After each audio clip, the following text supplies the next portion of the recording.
He left her for a lie, but at a gala 4 years later, the truth stared back at him, with his own eyes. 4 years ago, Claire stood on the train platform, her hands trembling slightly as they clutched a sealed envelope she had written a dozen times and rewritten a dozen more.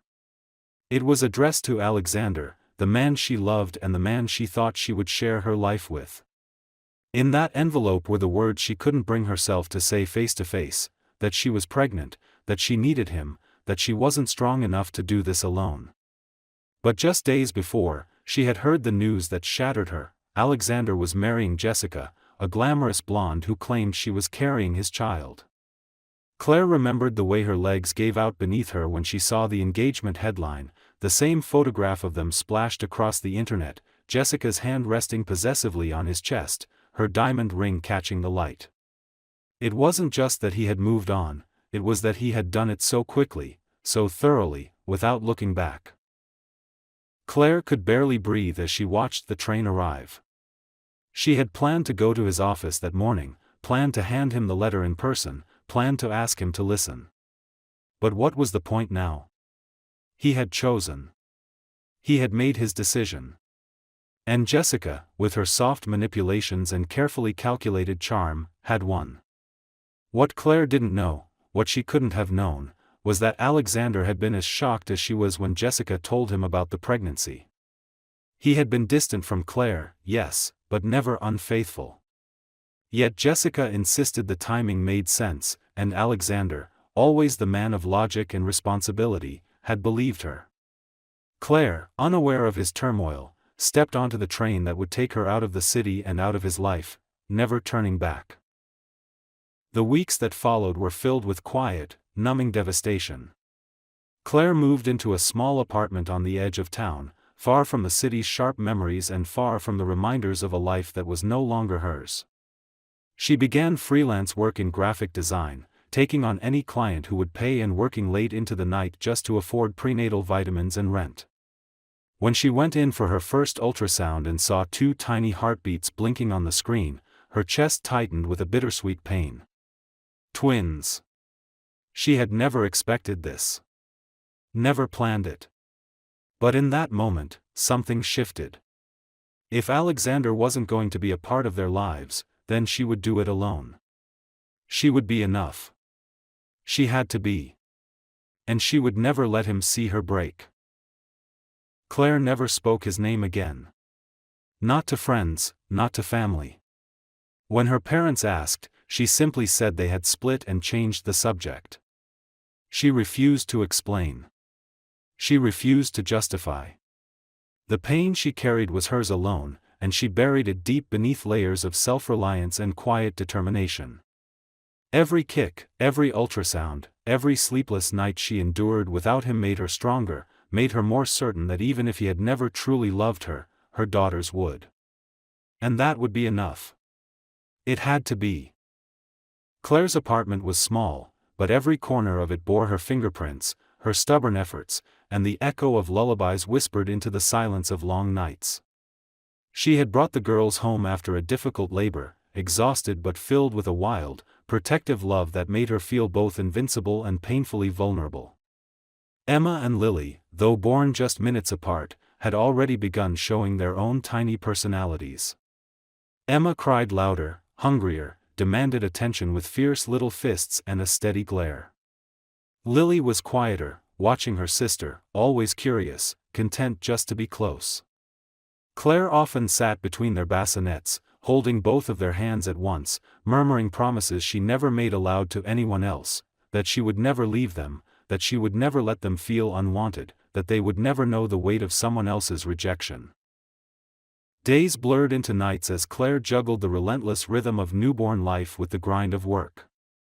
She built her freelance portfolio from scratch, sending pitches during midnight feedings and designing logos with a baby on each knee. Money was always tight. There were nights she skipped meals to buy formula, days when she walked miles instead of taking the bus so she could stretch her budget. The struggle wore on her body, and there were moments, brief, frightening moments, when she'd stand in the shower and let the water hide the sound of her crying, terrified that she wasn't enough. That love wasn't enough. But every morning, when her daughters woke and blinked up at her with those impossibly familiar blue eyes, his eyes, she found another thread of strength and held on tighter. There were days she thought of Alexander. Not with bitterness, but with a quiet ache that never left her. She wondered if he ever thought of her. If he ever looked at Jessica and felt a pang of doubt. But then she would remember the headlines, the glossy photos of charity galas and tech awards, his arm always wrapped around Jessica's waist, his gaze always just distant enough to seem unreadable. Maybe he had forgotten. Maybe it had never meant as much to him as it had to her. Claire had no room for fantasies. She had to keep moving forward, one step, one bill, one diaper at a time. When the girls were 2, Claire finally landed a steady client, a boutique design agency that admired her sharp eye and clean aesthetic. The work was demanding, but it allowed her to hire part-time childcare and breathe, just a little. She started painting again in the evenings, something she hadn't done since college, and for the first time in years, she felt something stir in her that wasn't just survival. Life was still hard, but it was hers. The twins grew into bright, spirited toddlers who filled the apartment with chaos and laughter. Emma was bold and fearless, always the first to climb, the first to leap, the first to argue. Lily was quieter, but clever, always watching, always understanding more than she let on. Claire taught them to say please and thank you, to respect others, to ask questions, and most of all, to trust themselves. They didn't ask about their father often, and when they did, Claire answered carefully, never with resentment, always with grace. "He's not with us, but you are loved more than you can imagine," she would say, and it was the truth.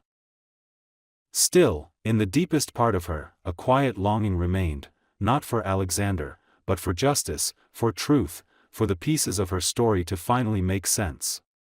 She never sought revenge, never wished harm, but she couldn't shake the feeling that one day, somehow, everything would come full circle. She didn't know when or how. She only knew that secrets had a way of rising. And she had nothing left to hide. By the time the girls turned 3, Claire had begun to rebuild her life into something more than just manageable. The weight of survival that had once pressed on her chest like a stone had lightened, replaced with a sense of purpose that came not only from being a mother but from reclaiming herself as a woman, an artist, and a person who had dreams beyond endurance. She had recently moved into a slightly larger apartment closer to the city's edge, one with a small balcony where the girls could grow potted flowers and she could drink her coffee in the early morning before they woke up. The space still bore the signs of modest living, but Claire had learned to find beauty in simplicity. She hung her own artwork on the walls, filled the shelves with second-hand books, and let the girls scatter their toys without worrying about perfection. This was a home built on love, and despite the fatigue etched into her every movement, there was peace in knowing she had created it all with her own hands. Her career had started to flourish in ways she hadn't anticipated. The boutique agency she had partnered with began recommending her to other clients, and slowly she gained a reputation in the design world as someone who could create visual stories with emotion and depth. She specialized in branding for small businesses owned by women, often entrepreneurs who, like her, had started with nothing and were clawing their way into visibility. Claire connected with them not just through her work, but through shared experience, and that empathy infused every project she touched. She was still working late nights, still answering emails during lunch breaks at the playground, but now the chaos carried hope. She could see a future shaping up in the distance, not just for her daughters but for herself. Emma and Lily, now full of opinions and energy, had started attending a preschool just a few blocks away. Claire walked them there each morning, one on each hand, their small voices filling the street with questions about trees and clouds and bugs. To outsiders, they looked like any other happy family, and Claire let them believe it. She didn't owe the world her pain. The girls were thriving, smart, joyful, and so close it was as if they shared the same thoughts before speaking. They finished each other's sentences, invented their own games, and had a silent language only twins seemed to understand. Claire often watched them with a bittersweet ache in her chest, wondering how long it would be before they started asking more complicated questions about their father. She had rehearsed the answers in her head 100 times but never spoke them aloud. Not yet. Not until they were ready. The truth was heavy, and she had learned to carry it alone. Still, there were moments when the past crept in without warning. One afternoon, while organizing files on her computer, she stumbled upon an old photo, her and Alexander, before everything had fallen apart. They were at a lake, laughing, his arms slung around her shoulders, the kind of effortless intimacy that now felt like it belonged to another lifetime. Her stomach twisted, not out of longing, but out of recognition. She hadn't been mistaken about their connection. It had been real. Which made his silence, his absence, all the more painful. Still, she closed the photo, not deleting it but not looking back at it again either. What Claire didn't know, couldn't have imagined, was that Alexander's world had quietly begun to fracture. His company was thriving, his public persona intact, but behind the scenes, the foundation he had built with Jessica was starting to crumble. Their marriage, always more of a performance than a partnership, had grown cold and strained. Jessica had everything money could buy but lived with the gnawing fear that Alexander had never truly belonged to her. She could feel him slipping further away with each passing year, distracted, emotionally absent, often lost in thought. He rarely looked at her anymore. And when he did, there was something in his eyes she couldn't name, doubt, maybe, or worse, regret. Claire, unaware of the cracks spreading through Alexander's life, focused solely on her daughters. Her world was built around small, steady rituals, pancakes on Sunday mornings, trips to the local library, bedtime stories curled under one blanket. She poured herself into those moments, letting them anchor her through everything else. Life wasn't glamorous, but it was meaningful. Every giggle, every crayon drawing taped to the fridge, every whispered, "I love you, Mommy," reminded her that she had made the right choice. Even if the rest of the world never knew what she had sacrificed, her daughters did. And that was enough. At least, it had to be. The charity gala had not been something Claire had planned to attend, but her friend from the design agency had begged her to come, insisting it would be a great opportunity to meet potential clients and showcase her work. The event was being held at an elegant venue in the heart of the city, a glittering space filled with chandeliers, polished marble floors, and too many people pretending to care about the cause more than the photo opportunities. Claire, dressed in a simple but beautifully tailored black dress she had borrowed from a friend, arrived with minimal expectations and even less desire to network. She had left the girls with her trusted neighbor, kissed their foreheads goodnight, and told herself she could survive a few hours of small talk and champagne if it meant opening a new door professionally. What she never anticipated was coming face to face with the past she had buried years ago.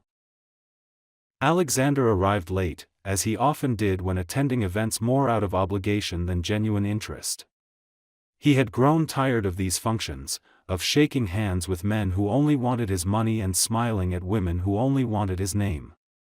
Jessica, as always, had insisted they attend, but she had been unusually quiet that evening, distracted, her phone never far from her hand. He barely noticed. His mind had been elsewhere for weeks, haunted by memories that had resurfaced for no clear reason, an old perfume in a hallway, a stranger's laugh in a cafe, a sketch he found in a magazine that reminded him of Claire's work. Her name had come up in conversation recently too, from a colleague who mentioned hiring a brilliant designer for their new startup. The name hadn't registered at first, but when he saw the portfolio, his chest tightened. It was her. It had to be. As Claire stood near a small display of her donated artwork, sipping sparkling water and trying to avoid the gaze of anyone too curious, she heard the sound of footsteps behind her. She turned instinctively, prepared to offer a polite smile, but the breath left her body when she saw him. He was taller than she remembered, broader somehow, his features more defined, as if the years had carved him into someone colder, more distant. But his eyes, those unmistakable blue eyes, were the same. And they were staring right at her, stunned and searching. Alexander didn't speak. Neither did she. For a long moment, they simply looked at one another, frozen in a bubble of disbelief that none of the glittering lights or murmuring guests could penetrate. Claire's heart pounded so violently she was afraid it might give her away, but she kept her expression calm, her posture still. She didn't want to give him the satisfaction of knowing how much his presence shook her. But then his gaze shifted, just slightly, over her shoulder, and the illusion shattered. The twins had been brought by Claire's friend for a brief surprise visit, something she had planned to lift Claire's spirits. She hadn't expected them to arrive so soon. Emma and Lily, dressed in matching pastel sweaters and tiny silver shoes, came running toward her, their laughter cutting through the ambient music like a blade. "Mommy," they cried in unison, and Claire instinctively bent down, wrapping them both in her arms. When she stood again, Alexander's face had changed completely. He stared at the girls as if he were seeing ghosts. His eyes locked onto theirs, and in that instant, he knew. There was no need for a DNA test, no whispered confession. They had his eyes, his expression, even the same way of tilting their heads when curious. The truth hit him like a tidal wave, sweeping away years of certainty, of choices made based on lies. Jessica's pregnancy, the rushed marriage, the years of emotional disconnection, it all began to unravel in his mind. He opened his mouth, but no words came. Claire, her voice quiet and firm, simply said, "It's not the time or the place." She turned and walked away with the girls, not running, not hiding, but refusing to let him reclaim the moment. Alexander stood motionless, surrounded by people who had no idea that his world had just been torn apart. Jessica appeared at his side moments later, asking something meaningless, but he didn't hear her. His eyes were still fixed on the place where Claire had stood. The woman he had once loved. The woman he had left. And the children he never knew he had.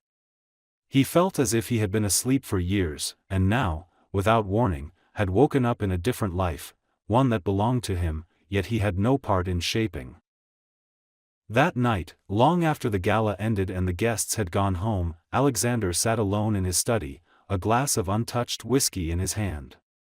His phone lay face down on the desk beside him. For hours, he said nothing, did nothing. Just sat in silence, listening to the sound of his own breathing, trying to reconcile the truth with the lies he had believed for far too long. In his chest, something cracked open, not just grief, but something deeper. A slow, growing realization that everything he had built was meaningless if it was built on betrayal. He had been living someone else's version of his life. And now, for the first time in years, he wasn't sure who he really was. But he knew one thing with certainty: he had to see Claire again. And this time, she would get the truth she deserved. Alexander left the gala with his chest heavy and his thoughts unraveling in every direction. The sight of the little girls had followed him into the night, into his car, into his bed where sleep never came. He turned on the lights, turned them off, paced the length of his house like a stranger trapped inside someone else's walls. Their eyes haunted him the most, blue like his, but brighter, untouched by regret. Every time he closed his own, he saw their faces peeking out from behind Claire's skirt, curious and innocent, as if they already knew who he was. By morning, his decision had already taken shape, though he feared it as much as he needed it. He had to know. The address came easily, as if it had been waiting for him all along, tucked between memories he had tried to bury.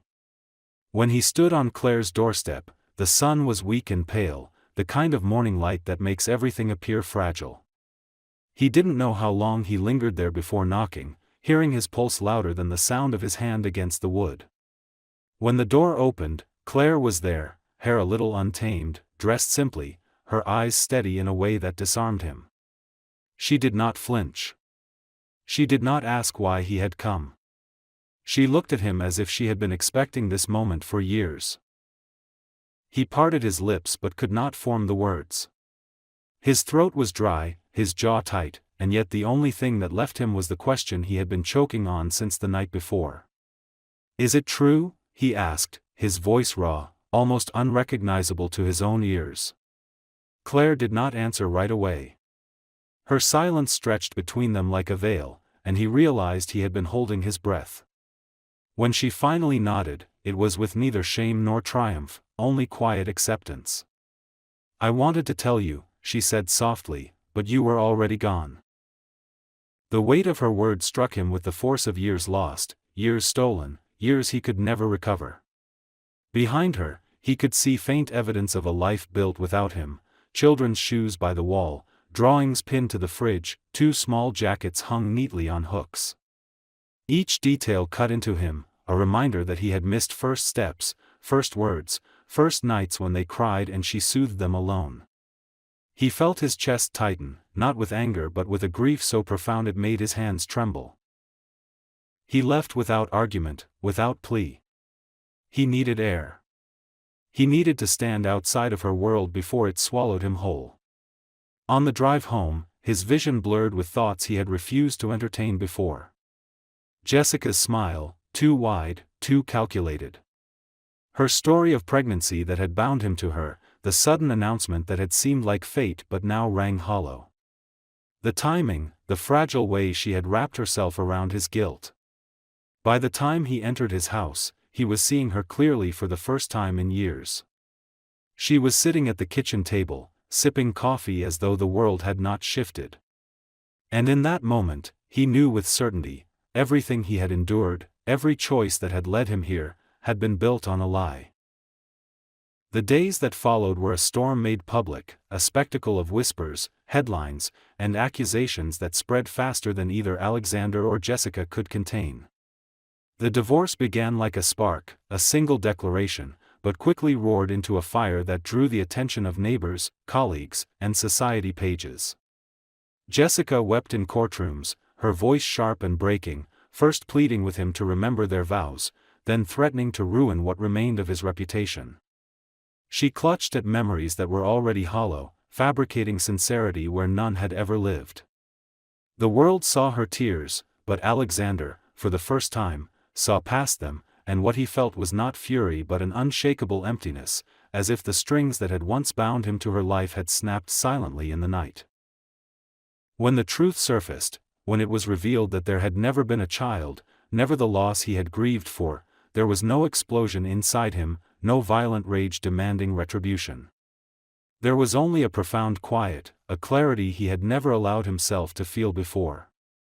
He remembered the nights when he had lain beside Jessica, listening to the rhythm of her breath, trying to force affection into the hollow space between them. He remembered convincing himself that sacrifice was a kind of honor, that a man kept his promises no matter what. Now he understood it had not been honor but blindness, and the fog of that blindness finally lifted. While the legal battles unfolded with their cruel efficiency, his steps began to lead him elsewhere, almost without thought. He found himself returning to Claire's world in fragments, at first hesitant, always carrying the weight of guilt that pressed against his chest like an uninvited guest. He did not rush her. He knew he had no right to demand forgiveness simply because his own cage had shattered. Instead, he asked for the smallest of permissions, a conversation at her kitchen table, a moment to walk with her in the park while the girls ran ahead, a chance to bring them a storybook at night and linger by the door as she tucked them in. The rhythm of these visits became their own kind of healing. He began to see how Claire lived, how she had built a life out of quiet strength, how the girls filled her days with laughter and chaos and exhaustion that she bore with grace. In the park he learned to chase after them, to lift them high above his shoulders until they shrieked with delight, to sit cross-legged on the grass answering their endless questions. He noticed how they leaned into him naturally, without hesitation, as if some instinct had already told them who he was long before he had spoken it aloud. And then there were the silences, those long stretches of time where he and Claire spoke without words. She would watch him clumsily braid a doll's hair or struggle with the tiny clasps on a pair of shoes, and he could feel the walls between them shifting. It was not forgiveness, not yet, but it was a softening, a quiet acknowledgement that he was trying. At night, when he returned to an empty house stripped of Jessica's perfume and staged perfection, he found himself holding on to those moments more tightly than anything else. The scandal raged around them, but Alexander no longer cared.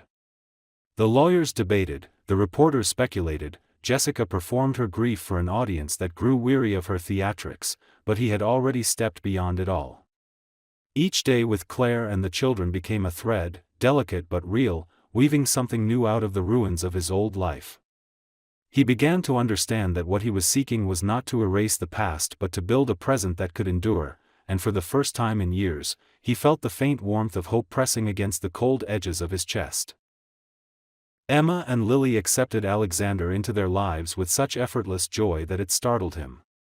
To them, his absence was not a wound but a gap easily bridged, as though he had simply been away on a long business trip and was now returning home.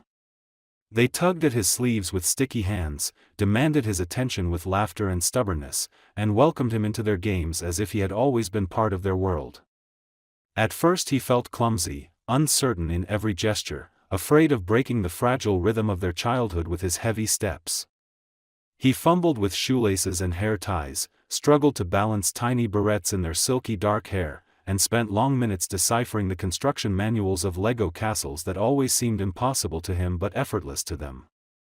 They watched him with amusement, correcting him without judgment, and when he finally got it right, their cheers filled the room with a warmth that shook him to his core. The bedtime routines were the hardest, and also the most rewarding. Reading aloud was foreign to him, his voice felt too rough, too steady, as if it did not belong in the soft glow of a child's room. But when Emma curled against his side and Lily pressed her head to his arm, their breathing deepened as he turned the pages, and for the first time in years he felt something close to peace.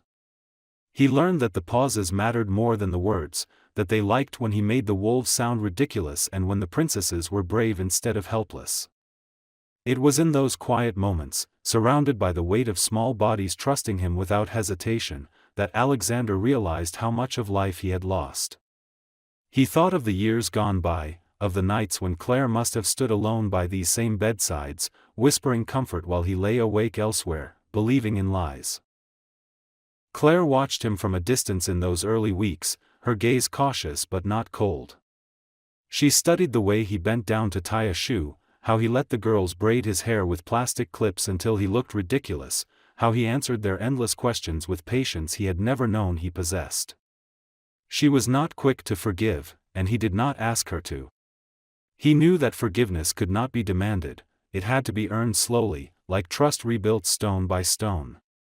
There were moments when their eyes met across a room and the weight of the past pressed heavily between them, moments when silence stretched long enough to remind them of everything that had been broken. Yet in those same silences there was something else too, a fragile new possibility that neither of them dared to name. For Alexander, the transformation was not sudden but gradual, unfolding in small victories. He learned how to pack a school bag without forgetting snacks, how to braid hair with smoother fingers, how to patch a scraped knee without panicking.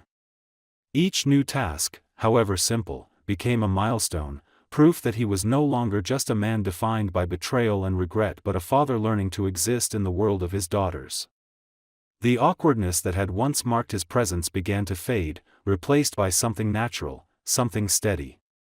He found himself anticipating their laughter, their hugs, even their tantrums, because all of it was real, all of it belonged to the life he had once thought forever beyond his reach. Claire saw the change as well. She noticed how his shoulders, once rigid and burdened, began to relax, how the lines in his face softened when he listened to the girls chatter about their day, how his voice shifted when he spoke to them, gentle, patient, unlike the guarded tone she remembered from before. She did not let go of her caution, but she no longer held on to resentment with the same iron grip. Something in her began to ease, like ice thawing slowly under spring sunlight. She had built walls to protect herself and her children, but Alexander did not try to break them down with force. Instead, he stood before them day after day, not demanding entry but simply waiting, showing through action rather than promises that he intended to stay. As the months passed, Alexander discovered that fatherhood was not only about being present but about listening, about learning, about showing up even when exhausted or uncertain. It was in the small questions, the quiet gestures, the willingness to sit on the floor surrounded by dolls and blocks after a long day. It was in the way the girls looked at him as if he were their hero simply for existing at their side.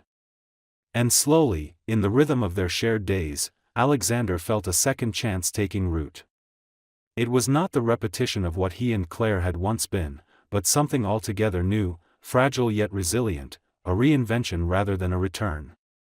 He carried the weight of the past but no longer let it crush him, because for the first time he was not living in duty or lies, he was living in truth. A year later the memory of that night at the fountain still lingered in Alexander's mind, not as a wound anymore but as a point of origin, the moment where his life had shifted from illusion to truth.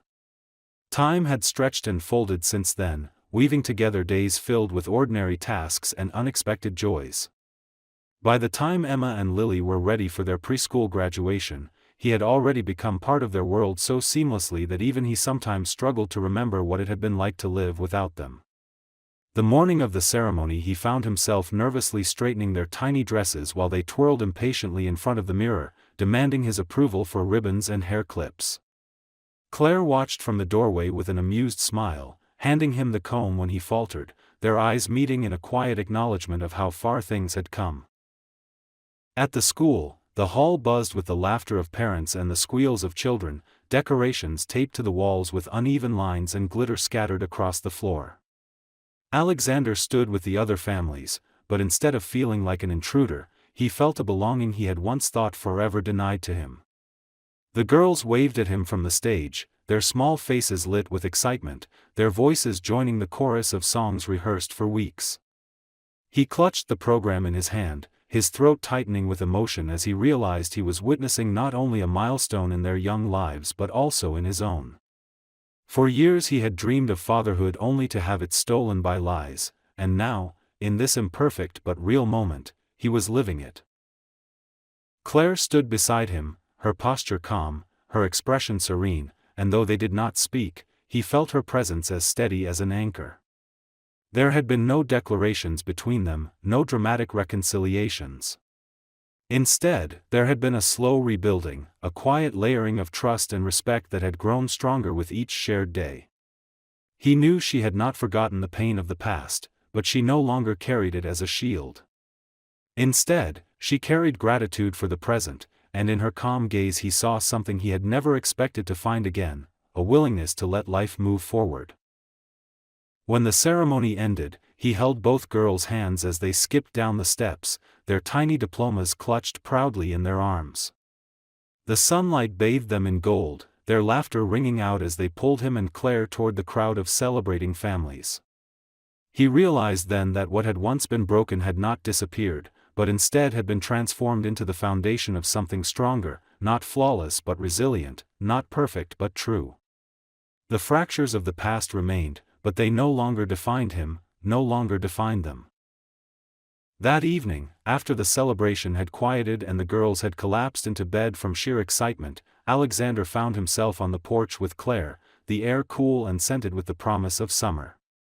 He turned to her not with rehearsed words but with the simple impulse of a man who had finally learned to speak plainly. He suggested a weekend away, a trip to the mountains where the four of them could escape the routines and distractions, where they could breathe in the silence of pine trees and let the girls chase butterflies on winding trails. For a moment she studied him, her eyes unreadable, and he braced himself for hesitation. But then she smiled, softly, steadily, and said yes. Her answer carried no weight of reluctance, no shadow of bitterness, only the simple truth that families belong together. In that instant, Alexander felt something he had not felt since boyhood, the sensation of coming home. It was not the return to a house or a life he once knew, but the arrival at a place he had never truly been before. It was a home made not of walls but of laughter, of forgiveness earned, of love rediscovered in its most unadorned form. And as he looked at Claire in the fading light, he understood that the journey was not finished, that there would still be struggles and missteps ahead, but for the first time he welcomed them. Because this time, he was not walking alone.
Alexander Reed, a young billionaire and the owner of one of the most luxurious hotel chains in the world.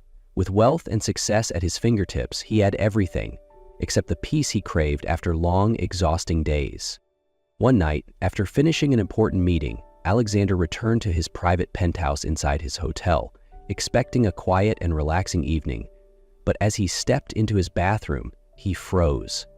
A young woman was fast asleep on his toilet seat. Instead of anger, curiosity sparked in him. Who was she? Why was she here? And most importantly, why did this ridiculous sight make him want to laugh instead of rage? Alexander had no idea that this bizarre encounter would change his life forever. Emma Carter, a housekeeping staff at Reed Empire Hotel, was utterly exhausted. Covering a night shift for her lazy coworker, she had spent the past week running on fumes. Her eyes burned, her limbs ached, and all she wanted was to finish her final task, cleaning the hotel owner's penthouse. The opulence of the room left her speechless. Crystal chandeliers sparkled against floor-to-ceiling windows, every surface gleamed, and the bathroom was so massive it could fit her entire apartment. "This isn't a hotel, it's a palace," Emma mumbled as she started scrubbing. But as she bent over to clean the bathtub, a sudden wave of exhaustion hit her. "Just 5 seconds," she thought, resting her head against her arm, and just like that, she fell asleep, right on top of the toilet seat. The moment Alexander walked into the bathroom, he nearly screamed. "What the hell?" Emma jolted awake, panicked, and tumbled onto the floor, knocking over the mop bucket. Standing before her was a tall man, his shirt unbuttoned, his expression a mix of shock and fury. "Who are you, and why are you sleeping in my bathroom?" Emma stammered, desperately trying to explain, but every word only made things worse. Meanwhile, Alexander wasn't sure whether to be outraged or just laugh at the absurdity of it all. Emma sat on the floor, heart pounding, staring up at Alexander in panic. "I didn't steal anything, she swallowed hard. "I just fell asleep." Alexander crossed his arms, frowning. "Fell asleep? In my bathroom?" Emma hurriedly explained her exhausting work schedule, expecting anger, expecting him to fire her on the spot. But instead of rage, Alexander suddenly paused, sniffing the air. He turned, grabbed a coffee cup from the counter, and held it out to her. "Do you drink coffee?" Emma frowned. "Yes, but this one smells." She stopped, took a whiff, and cringed. Burnt. The beans were over-roasted, making it overly bitter. Someone tried to fix it with sugar, but that only made it worse. Alexander blinked. "You figured all that out just from the smell?" Emma nodded, slightly confused. "Doesn't everyone?" Alexander chuckled, but instead of mocking her, his eyes gleamed with intrigue. "No, they don't." He set the cup down and studied her like he had just found a hidden gem. "Follow me." Confused, Emma stood up and followed Alexander down to the hotel's main kitchen. Inside, a team of chefs was busy preparing breakfast.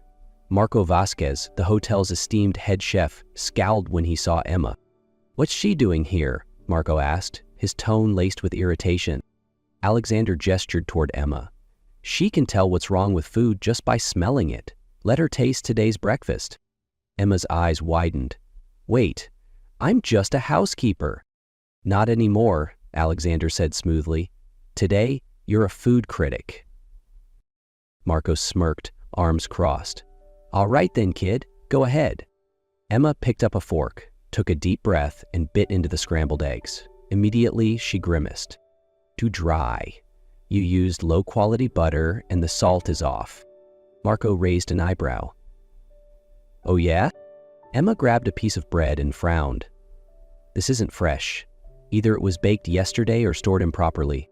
She sipped the orange juice and nearly choked. "Oh my God. Who mixed fresh juice with store-bought and thought it was a good idea?" Alexander burst into laughter. Marco, though reluctant, had to admit she was right. Seems like the girl actually knows what she's talking about." Alexander turned to Emma, a victorious smile on his lips. "I knew it."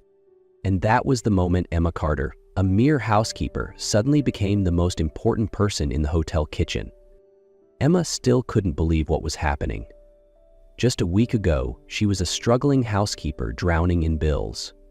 Now, she was sitting in the first-class cabin of a private jet, flying to Paris with Alexander Reed, the arrogant billionaire who had somehow turned her life upside down. "I still don't understand why I'm here," Emma muttered, staring out the window as clouds drifted by. Alexander, sipping a glass of wine, simply shrugged. "You have talent, Carter, and if I want to learn more about it, I'll take you to the best place." Paris, the culinary capital of the world. Emma swallowed hard. She might have impressed a few people at the hotel, but Paris was a whole different level. At the extravagant food event, Emma quickly realized she was out of place. The room was filled with renowned chefs, powerful business moguls, and influential critics. The looks she received ranged from curiosity to open disdain. And no one made their opinion clearer than Isabelle Laurent, a strikingly beautiful and powerful businesswoman who had once been close to Alexander. "Alexander, you never cease to surprise me," Isabelle smiled, her gaze sweeping over Emma with thinly veiled condescension. "I didn't think you enjoyed traveling with this kind of company." Emma clenched her fists. Alexander's expression remained unreadable. "Emma isn't just a guest. She's the only person I trust when it comes to evaluating quality." Isabelle arched an eyebrow, intrigued yet doubtful. She picked up a wine glass and handed it to Emma. "If you're as talented as he says, why don't you prove it?" Isabelle challenged, her smile smug. "Can you guess what kind of wine this is?" Emma took a deep breath, lifted the glass and inhaled. The aroma was rich, bold, with hints of oak and subtle fruity notes. She took a sip, letting the flavors settle on her tongue, analyzing each layer. Setting the glass down, she spoke confidently. "This was aged in oak barrels with a light fruitiness. Definitely a young Bordeaux, around 3 years old." Silence. Isabelle blinked. A nearby sommelier nodded in confirmation. "She's correct." Alexander smirked. "She always is." Emma met Isabelle's gaze and saw the flicker of irritation in her eyes. But for the first time, it didn't matter. She had just proven she wasn't some clueless outsider. Emma thought things would get easier after proving her talent. She was wrong. The next morning, as she stepped into the hotel lobby, she felt dozens of eyes on her. Some people whispered, others smirked. A chill ran down her spine. Her phone buzzed, a message from Carla, her friend back at the hotel. "Emma, have you seen the news?" Frowning, Emma opened her browser, and the moment she saw the headline, her stomach dropped. "Billionaire Alexander Reed involved with hotel housekeeper. Suspicious relationship uncovered." The article was accompanied by a photo of her and Alexander at last night's event, alongside countless speculations that she wasn't being valued for her skills, but for something far more scandalous. Emma felt frozen in place. Before she could even think about what to do, Alexander appeared. His expression was unreadable, but his eyes burned with quiet fury. "Come with me," he said, his voice low yet commanding. Emma barely had time to react before he led her into a private conference room where a team of PR specialists and executives were waiting. "We're shutting this rumor down immediately," Alexander declared, taking a seat, his sharp gaze fixed on the article displayed on a large screen. Emma hesitated. "What are you going to do?" He crossed his arms. "I'm holding a press conference." Her eyes widened. "They won't believe you. They just want a scandal." Alexander smirked. "I don't need them to believe me. I just need them to know the truth." A few hours later, inside the hotel's grand conference hall, the press was already gathered, cameras flashing as Alexander stepped onto the stage. "I'm sure you've all seen the headlines," he began, his voice calm but authoritative. "So let me set the record straight." Silence fell over the room. "Emma Carter is not here because of any relationship with me. She's here because she's talented. And if any of you doubt that, feel free to test her yourselves." Emma stared at him, her heart pounding. He wasn't just defending her. He was placing his full confidence in her abilities. Rumors spread fast. But this time, the truth was even stronger. The press conference ended, but long after the cameras stopped flashing, Emma couldn't shake the unease creeping into her heart. That night, as she stood on the balcony of her hotel room, gazing at the dazzling Paris skyline, a familiar voice interrupted her thoughts. "What's on your mind, Carter?" She turned to see Alexander leaning against the doorway, a glass of wine in hand. Emma took a deep breath, wrestling with the emotions inside her. "I'm just wondering, why are you doing all of this for me?" Alexander studied her for a moment before stepping closer. "Because you deserve it." Her heart skipped a beat. "Not because you feel responsible for me?" A small smirk played on his lips as he set his glass down and met her gaze. "If it was just responsibility, I wouldn't care this much." The silence between them grew heavier, not awkward, but charged. "Emma," Alexander murmured, his voice lower, more certain. "You're the only person who's ever made me break all my own rules." Emma inhaled sharply, her breath catching. She had spent her whole life running from things that could hurt her, but this time she didn't want to run. Before she could overthink, she stepped forward, grasping the fabric of his shirt, pulling him down closer. And for the first time, they kissed. It wasn't rushed, it wasn't hesitant.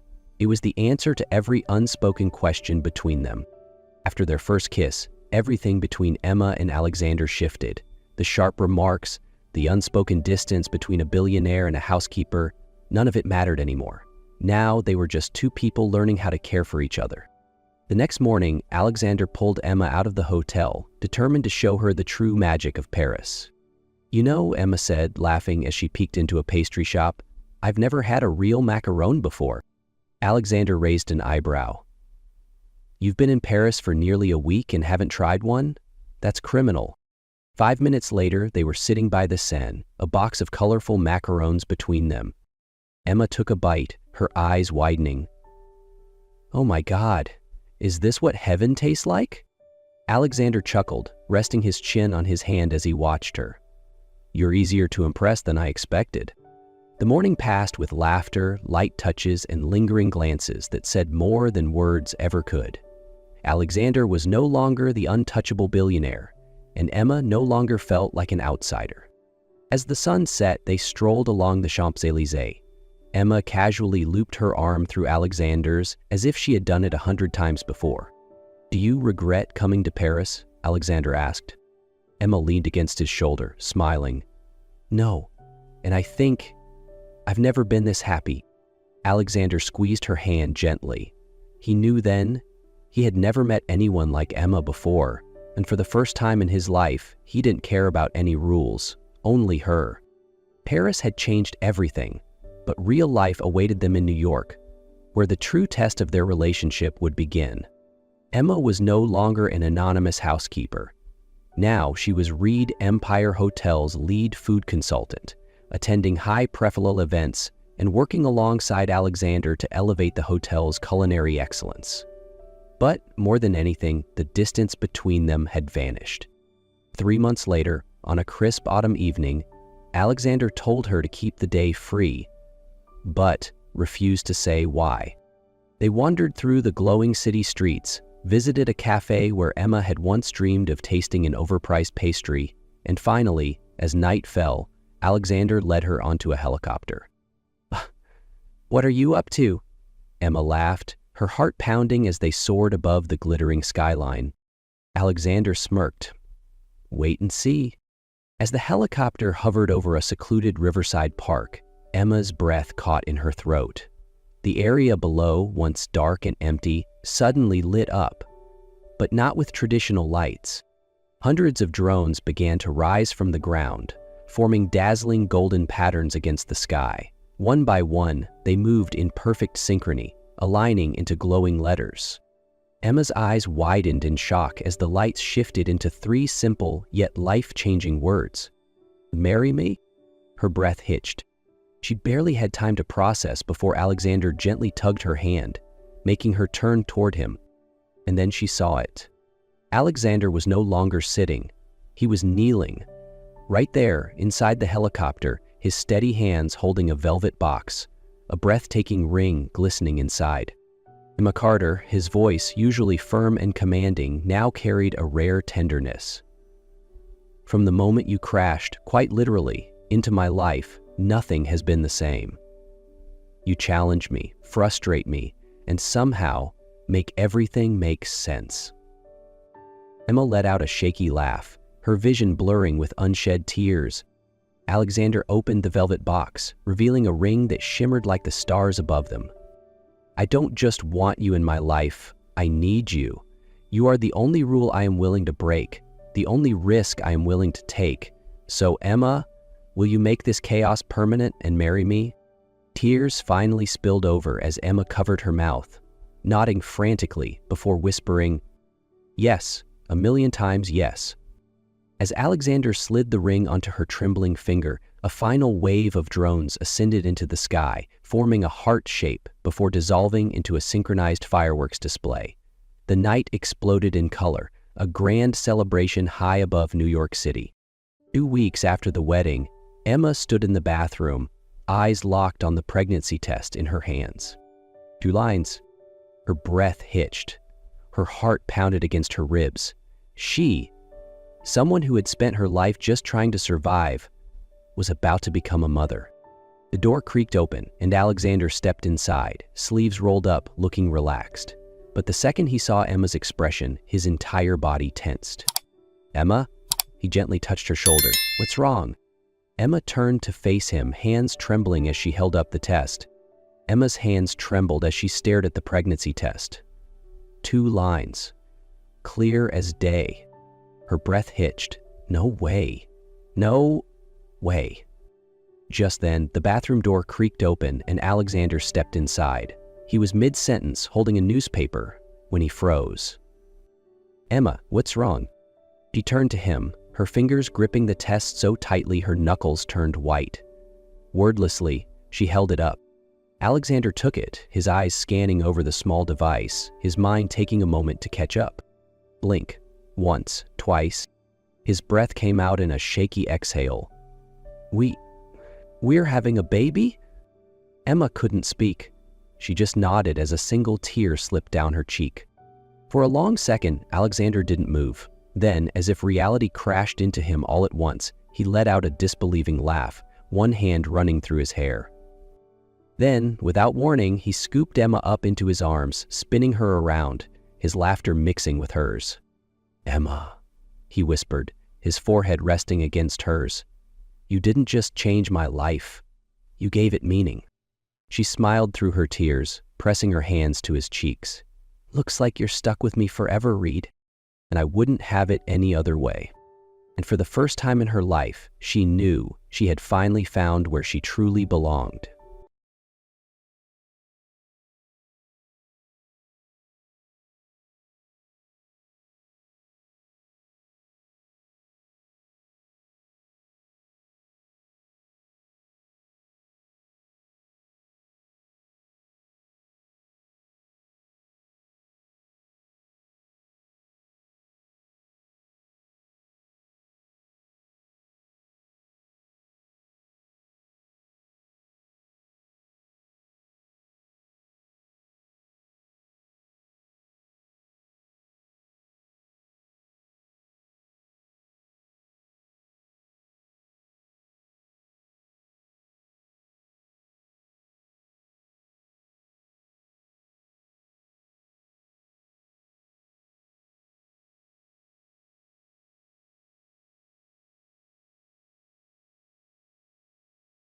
Life has a strange way of connecting us with people and circumstances we never expected. This is the story of Marcus, a renowned but distant lawyer, and Emma, a dedicated teacher who once suffered because of him. Fate brought them together in a life-threatening moment, setting the stage for a journey of healing, redemption, and rediscovering the true meaning of life. When Marcus unexpectedly suffered a heart attack on his way to pick up his daughter Lily from school, he never imagined that the one who would come to his aid was someone he had wronged in the past. Despite her scars from their shared history, Emma chose kindness over resentment. From that moment, the lives of Marcus, Emma, and Lily began to change forever. Join us as we delve into this inspiring story about forgiveness, the power of compassion, and how unexpected connections can transform our lives. Marcus hurried through the bustling streets of the city, his eyes constantly checking his watch. He was late again to pick up Lily, his 10-year-old daughter, from school. The long hours at the office had consumed too much of his time, and now, Guilt gnawed at him as he thought of his daughter waiting. As he pulled into the school parking lot, Marcus felt a sharp pain in his chest. He stopped, gripping the steering wheel tightly, but dismissed it as the result of a stressful day. Taking a moment to steady himself, he stepped out of the car and rushed toward the school entrance. However, after just a few steps, the pain intensified. It felt as if a heavy weight was crushing his chest, making him stumble. His breathing quickened, his vision blurred, and Marcus collapsed onto the pavement as the few bystanders around him watched in alarm. Emma, a teacher at the school, was just leaving after a long day when she witnessed the scene. She immediately recognized Marcus, the man who had once ruined her career with an unjust accusation. For a brief moment, she hesitated, but her compassion overpowered her resentment. She rushed to his side, checking his vital signs, and shouted, "Someone call an ambulance!" From the school entrance, Lily emerged and saw her father lying motionless on the ground. She screamed, "Dad!" and ran toward him. Emma quickly stopped Lily, gently holding her back. "It's going to be okay," she said, her voice calm and reassuring. "The ambulance is on its way." In that chaotic moment, Emma not only stepped in to help Marcus, but also comforted Lily, who was terrified by the scene unfolding before her. When the ambulance arrived, Marcus was placed on a stretcher, unconscious. Lily tried to follow, but the paramedics held her back. Terrified, she turned to Emma, tears streaming down her face. "Are you coming with us?" Lily asked, her voice trembling. Emma hesitated. This wasn't her responsibility, but seeing Lily so frightened, she couldn't bring herself to leave. "All right, I'll go with you," she said, trying to keep her tone steady. At the hospital, Emma sat with Lily in the waiting room. She tried to distract the little girl with stories and simple games, but Lily alternated between complete silence and bouts of sobbing. Emma's heart ached as she watched Lily struggle to cope with her fear. Hours later, a doctor appeared with news. Marcus had suffered a severe heart attack and fallen into a coma. There was no telling when or if he would wake up. Emma learned that Marcus was a widower with no close relatives in the city. The hospital's social worker suggested placing Lily in temporary foster care, but the thought of leaving Lily alone in an unfamiliar environment was unbearable to Emma. In the end, Emma made a decision. "I'll take care of Lily," she told the social worker after a long pause. Memories of her past struggles flashed in her mind, the betrayal, the pain, the sleepless nights. But then she looked at Lily, standing there with tear-grilled eyes, and realized that this child needed her more than anything. Despite the lingering scars of her past, Emma knew she couldn't turn her back on Lily. Emma brought Lily to her small apartment in the suburbs. The apartment had just one bedroom and a tiny office, but Emma quickly transformed the office into a temporary room for Lily. While it wasn't as luxurious as Marcus's house, it offered warmth and safety. The first few nights were challenging. Lily often woke up from nightmares, calling for her father with tears streaming down her face. Emma would sit beside her, comforting her with stories and talking about their favorite books. Gradually, Lily would calm down and drift back to sleep. During the day, Emma tried to maintain a normal routine for Lily. She took her to school, helped with her homework, and cooked her favorite meals. On weekends, they painted and played games together, creating joyful moments that helped Lily forget her fears and grief. Over time, Lily began to trust Emma.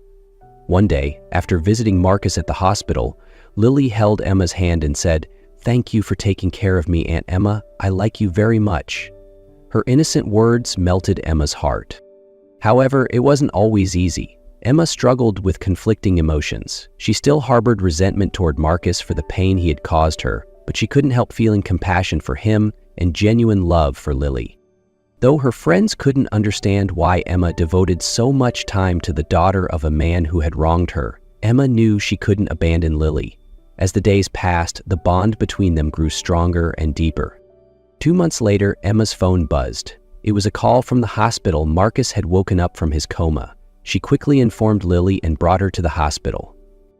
When Lily entered the hospital room, she immediately ran to her father's side. "Dad!" Lily cried out, tears streaming down her face. Marcus, though frail and thin, managed a weak smile and embraced his daughter tightly. Emma stood outside the door, giving them space for their reunion.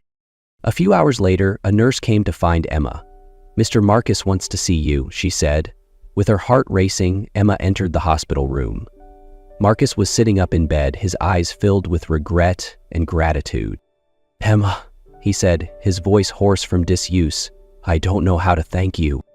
Emma remained silent, unsure of how to respond. Marcus continued, "The nurse told me everything you did for Lily. You cared for her, gave her a home, and devoted your time to her. I don't deserve your kindness." With tears in his eyes, Marcus did something Emma never expected. He apologized. He admitted the mistakes of his past, the way he had treated her unfairly, and how his arrogance had caused her so much pain. To make amends, Marcus picked up a checkbook from the bedside table. "Name an amount," he said. "It's the least I can do to repay you." Emma glanced at the checkbook, then at Marcus. Memories of sleepless nights worrying about bills and losing her mother flashed through her mind. But after a moment, she turned to look at Lily, peacefully asleep on the chair beside her father. "No, Marcus," she said firmly, "I don't want your money. I did all this for Lily, not for you or any reward." Marcus was stunned, clearly not expecting this response. "But there must be something I can do," he insisted. Emma looked him straight in the eye. "There is one thing," she said. "Be a better father to Lily. She's an amazing child and deserves all your love and attention." Emma's words hit Marcus like a punch to the gut. For the first time in his life, he felt completely disarmed by the truth. While still in the hospital, Marcus had plenty of time to reflect. At first, he tried to push the thoughts away, but Emma's words echoed relentlessly in his mind, forcing him to confront truths he had long ignored. He remembered how he treated people around him, using power and money to control everything, and how his arrogance and lack of empathy had caused so much pain, especially to Emma. For the first time in years, Marcus felt something unfamiliar: regret. Once discharged, Marcus began his journey of transformation. He spent more time with Lily, listening to her thoughts and joining her in activities she loved. One day, Marcus noticed Lily drawing and realized she had a natural talent for art. From that moment, he often sat down with her to draw, creating moments of joy and connection. Beyond his relationship with Lily, Marcus also made changes in how he managed his company and treated his employees. He implemented fairer policies, listened to their concerns, and treated them with respect. Those who once feared his power began to see a different Marcus, one who valued empathy and recognized the worth of others.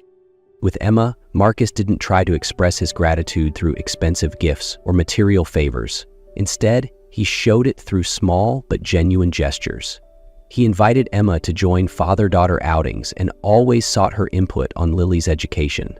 Marcus treated Emma with sincere respect, no longer relying on his authority to dominate interactions.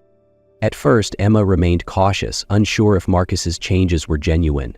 But over time, she began to see that his efforts were sincere. She started to see a different man, not the arrogant Marcus of the past, but a devoted father, and a person striving to right his wrongs. Months later, the lives of Marcus, Lily, and Emma had settled into a comfortable rhythm. They had become an unconventional family, bonded by their trials and their shared values of love and forgiveness.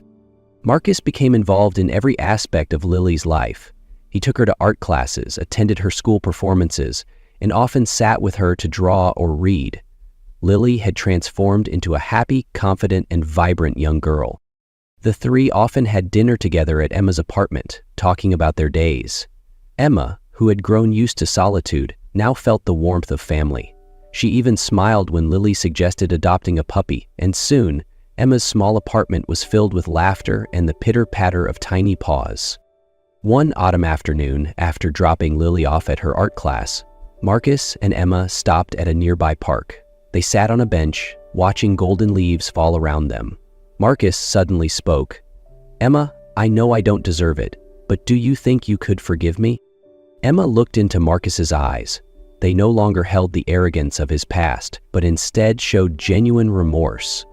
After a moment of silence, she replied, "Marcus, I think I've already forgiven you.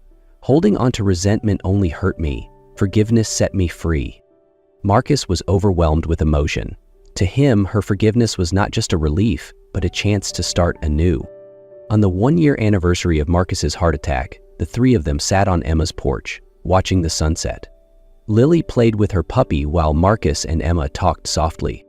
"I never thought my life could change this much," Marcus said, smiling warmly. "And it's all thanks to you, Emma." Emma smiled back.